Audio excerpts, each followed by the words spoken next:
今度のスタジオを建てる時にも3階建てなんですけどね、会社が反映したってしょうがないんですよね。それよりもそこにいる人間たちがちゃんと自分のやりたいことと面白い映画を作ろうっていうことが最大の目的で。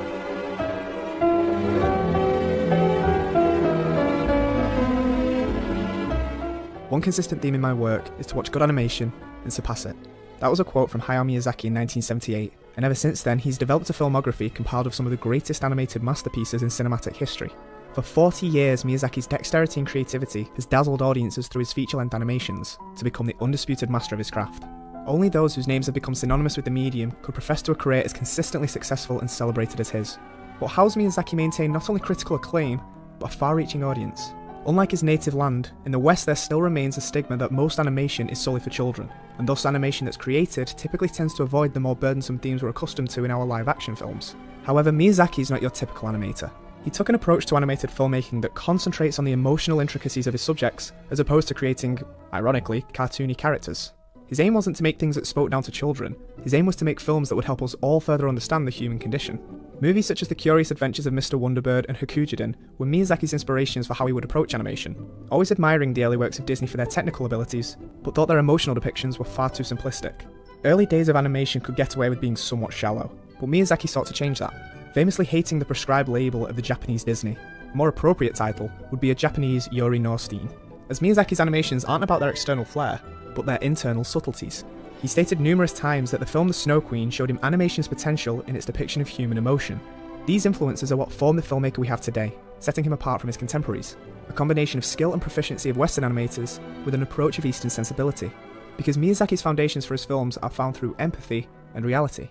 Empathy captured by the audience self-projection on the characters, and reality through the honest depiction of the unpredictability of people's lives. Above everything, if we wanted to know what makes a Miyazaki film, then all we need to look at is the emotional element. そしたらそのプロデューサー室のあれですね、子供は分からなくても分からないものに出会うことが必要で、そのうちに分かるようになるんだということを言ってくれたので、そういう考え方もあるなと。Miyazaki has stated that at the core of all his stories, there must be a sense of realism.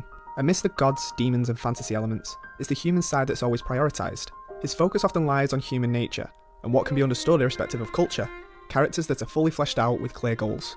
The starting point of any character is to understand what it is they want. Don't you worry, I promise I'll get you out of here, dude! Just don't get any fatter or they'll eat you! Make it clear what your character wants to achieve, otherwise they'll have no obstacles to overcome. Keep it simple. Lupin wants to save Lady Clarice. That's all we need. You've got an objective, but none of it matters if your characters have no three-dimensionality. Miyazaki begins the humanization of his characters through the purely visual means of character movement. Beginning his career as a manga artist, he was influenced by a style known as gekiga, a form of manga akin to more serious storytelling and as a result more realistic drawings. See, Miyazaki has serious problems with the anime industry, and he's spoken openly about his distaste for its often cheap tactics of achieving audience reaction through the over-expressionism of its characters. And so he tends not to focus on the large flashy movements in his animations, but the more subdued subtle ones. The characters he presents to us come with familiar idiosyncrasies, whether it's someone walking on their knees to avoid treading on a carpet, or a little girl tapping her shoes to ensure they're on correctly. It's actions like these that enrich the characters of Miyazaki, as it often can be something as simple as the minutiae of an action that can emphasise who that character is. His characters can be extremely expressive at times, and the quality of the animation most definitely helps this, but for the more indistinct actions, we see characters who don't have to think about what it is they're doing, and so we get a chance to see characters essentially at their most primal. Spend time on arbitrary actions, and it shows us how that character thinks through how they approach things. Are they careful and precise, or clumsy and stubborn? Small details at such a precise degree is what make Miyazaki characters feel human, because we recognise the basic tasks they perform that other filmmakers wouldn't include, and we gain emotional insight to a character when they're at their most recognisable.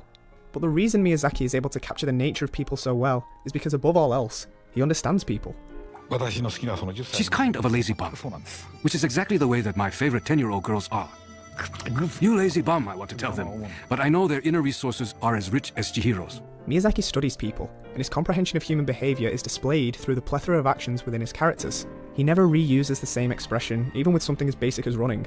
His character actions have innumerable variations, as their behaviours are drawn through what the character feels at that moment. Is a character fearful, mournful, or filled with joy? Any emotion can be displayed in not what your character does, but how they do it. With the implementation of this technique, the character never loses their vitality. Miyazaki's animation should be watched from the perspective of our own lives, because his goal is for us to understand ourselves better through the people of his stories. The truthfulness of his characters is how this is achieved. A character like Mei is single-minded, and Kiki can be rude, but character imperfections are necessary for realism. Audiences can't identify with someone that's been written to be perfect. We need some commonalities, and character shortcomings are a requisite for this. Nobody's perfect, and Miyazaki enforces a vital rule when making any character. Just because they're the protagonist, it doesn't make them infallible. It's another example of how Miyazaki gets us to realise our familiarities with the characters. Who doesn't remember clutching something close when you were nervous, or holding grudges because of a jealous tiff? Nostalgia is prevalent in a Miyazaki animation, with characters often being representations of something we discarded in growing up. That feeling of yearning for a time past is experienced by all of us. However, in a Miyazaki film, we use a surrogate for this emotion and enjoy a world of unique experiences. By having his characters magnify the elements of ourselves that we recognise the most, and present it to us in such a realistic manner, these characters become humanised, and humanising is the way Miyazaki develops an empathic bond between the audience and his films. それから本当に心に穴が開いてしまった悪役を出すと映画全体が本当に凄んだものになりますから、それはやっぱり描きたくないんですね。アニメーターが仕事やってる時見ると笑顔を描いてる時は笑顔になってるんです。それから悪役を描いてる時は大抵嫌な顔して描いてますから、なるべく笑顔の方が長い方が映画としてはいいんじゃないか。Miyazaki's attention to the subtleties of people displays a complexity, one that's present throughout the entirety of his worlds. It's interesting to see a filmmaker's philosophies permeate their filmmaking to such a degree as Miyazaki's have, but his process involves capturing what he sees in humanity, so really it shouldn't come as such a surprise that the themes of his films are often based around his social and spiritual beliefs. One theme often presented is the idea of animism, the notion of a spiritual kind of connection within all of nature, although Miyazaki believes people to be a part of nature, and so they're incorporated into this connection too. By doing so, in a Miyazaki world, everything we see reflects the same traits that humans possess. Unlike traditional fantasy, Miyazaki doesn't portray morality as a simple binary. The dichotomy of good versus evil isn't present in these films. Every thing and every one displays elements of tenderness as well as elements of savagery. Nothing in the world is simply one or the other, it's an amalgamation of all emotions within the spectrum. The same way Lady Eboshi wants to destroy the forest, yet at the same time houses the sick and gives the inhabitants of Irontown a good lifestyle, Miyazaki proposes a theme of morality that's complex. It's not shown to repress the negative aspects of humanity, because they exist all around us. It's part of nature. Brutality and tenderness coexist without any contradictions in these worlds as they do in our own. This realism avoids pandering to an audience to give an unflinching view of our own existence. But the message we see is that the story is never about the protagonist winning. It's about the protagonist adapting and growing to a world that isn't built around their needs. We're confronted with harsh realities, however they're addressed so that something better may arise. Many animations end with everything tied in a neat bow, saved by a deus ex machina that solved everything, but there hasn't really been any development of the character. They achieve their goal without overcoming any long-lasting personal obstacles. On the other hand, Miyazaki characters never end as the audience expected. They begin flawed and remain flawed, but their experiences have helped blossom their outlook. Ashitaka's scar may still remain, and no one may ever understand or believe Chihiro, but the solidarity and connection they've made with their world is an example of a spiritual liberation of the character, instead of a material one. Remember how earlier I said you should always know what it is your character wants? Well, by the end of a Miyazaki film, a distinction is made between what it is the character wants and what the character needs. Sometimes the goal of your film should be where you want your character to end on an emotional level, because even though our characters have clear goals, those goals are never as important as the characters themselves. アニメーションっていうのは、意志が筋肉なんですよ。意志を表現、運命を表現する、意志を表現するんです。 Moments like this emphasize the priority of Miyazaki's human elements rather than the fantasy, and I think it's important to take into account Miyazaki's attitude to filmmaking, because a lot of this can simply be credited to the film's production. Miyazaki never studied screenwriting, and to this day he leaves a lot up to feelings and intuition. It's a very interesting approach to filmmaking, because while the film's being made, the scripts and storyboards are simultaneously worked on.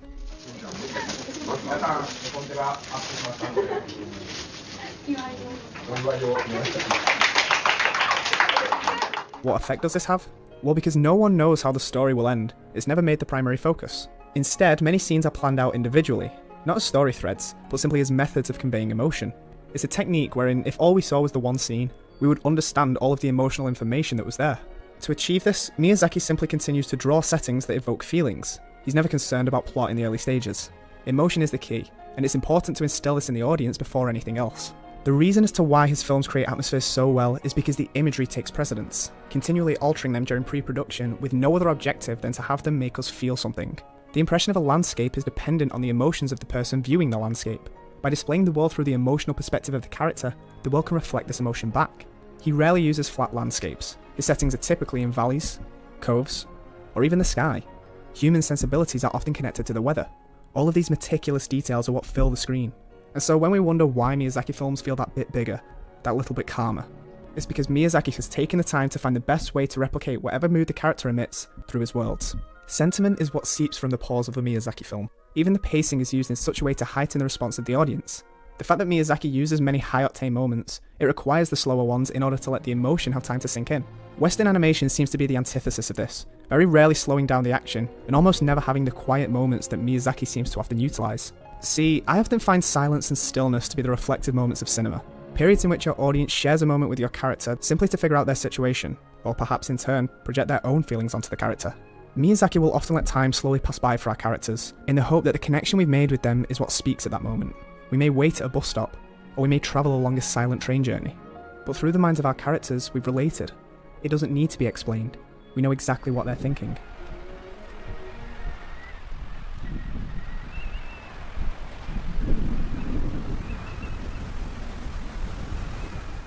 With worlds as alien and obscure as Miyazaki's, there's bound to be some elements that are left to our interpretation.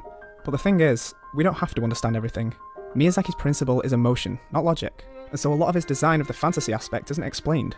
The reason for this is because an object is likelier to attract our interest when we can't explain it. The creatures that Miyazaki creates are often ambiguous in their actions. We don't know what they're thinking.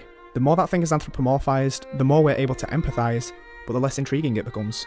Miyazaki reserves empathy for his human elements and mystery for his fantasy elements. Sometimes it's better not to offer explanations, because giving a reason doesn't clarify the problem.